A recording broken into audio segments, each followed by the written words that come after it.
আসসালামু আলাইকুম। আমি এখন আছি ফরিদপুর সুইচ গেটে।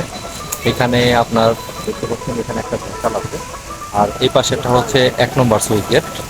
আর এইদিকে আপনার এই যে মাঝখানে একটা সড়কের মতো করছে, আর এ পাশে হচ্ছে আপনার 2 নম্বর সুইচ গেট।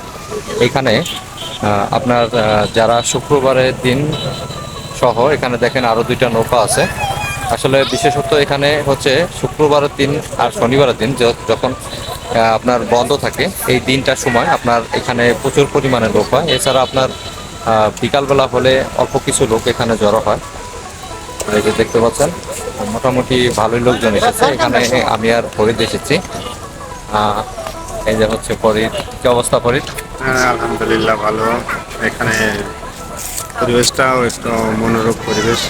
পানির গর্জনটা খুব আমার কাছে ভালো লাগছে, মনে হইতেছে যে আমি কক্সবাজার যে পানির গর্জনটা দেখেছি, এখানেও আমার কাছে গর্জনটা সেই একই রকম মনে হইতেছে। যাক, আলহামদুলিল্লাহ সব কিছু মিলে ভালো লাগছে। আসলে এখানে ফরিদপুর শহরের কাছাকাছি হয়। শহরে যারা বসবাস করে তারা প্রায়ই এখানে বেড়াতে আসে বা বিকালবেলা সময় কাটাতে আসে। এটা হচ্ছে আপনার কুমার নদী। এই যে কুমার নদীর আসলে এখানে নৌকা আছে, ভেসাল আছে, দেখতে কিন্তু অসাধারণ। এখানে বসে আপনার সময় কাটানোর অসাধারণ একটা জায়গা। মাশাল্লাহ, আলহামদুলিল্লাহ।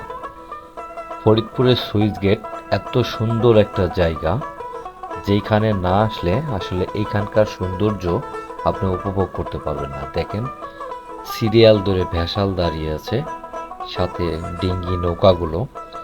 আসলে এই পার্কটা এত সুন্দর করে কাজ করেছে, যেটা আপনি এইখানে যদি না আসেন তাহলে এখানকার সৌন্দর্যটা কিন্তু আপনি উপভোগ করতে পারবেন না।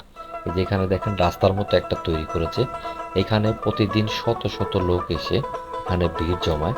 আর যারা শহরে থাকে তারা এখানে এসে বিকালের সময়টা এখানে উপভোগ করে।